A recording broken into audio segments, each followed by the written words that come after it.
Okay, time to get off the wrestling and championship content for a little bit, and let's talk about a Kansas County. For today, we're going to talk about Lincoln County. Named after President Lincoln, Lincoln County was established in 1870. I could go on and on about Lincoln's presidency, how he was the preserver of the Union, how he fought hard to keep the country together, how his views on slavery itself go from he was one of the people who were supporting sending free slaves back to Africa to he's going to be the champion and try to be the person who passes the 13th Amendment to completely abolish and outlaw slavery. I could go on and on about Lincoln all day. However, I lied to you. We're going to talk about wrestling.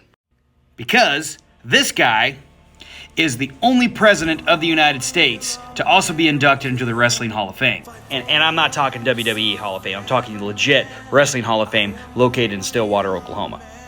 We all know that Lincoln was a very tall man. He was 6'4".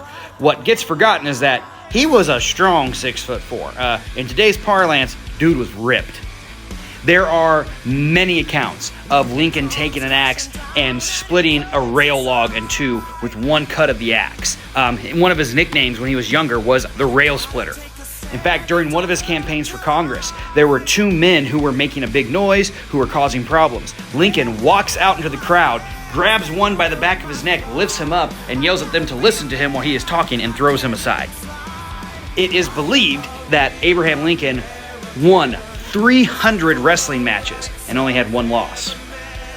Lincoln also was a man who stood up for little people. We kind of know that about his reputation, but one account has him taking on a gang leader in a wrestling match and beating him and throwing him across the room. Because this was a guy who led a gang of young men in, I think it was New Salem in Illinois.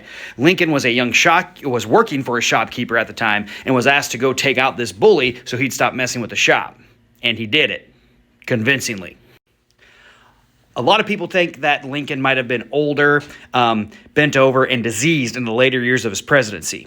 There's some accounts that kind of belittle that. One account has Lincoln in 1865 as he was visiting Union forces. He was on Grant's kind of the ship he was using as command, and he picked up an axe and held it with two of his fingers and took it and slapped it down and got it to stick all the way in. He challenged any other man on board to say if they could do the same, and none of the young men could even do it.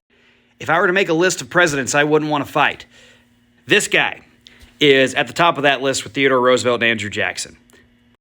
The cool thing about Lincoln is he kept our country together not just by brute force, but by inspiring people to come and fight for what the ideals of the Union were. And that makes him pretty cool in my book.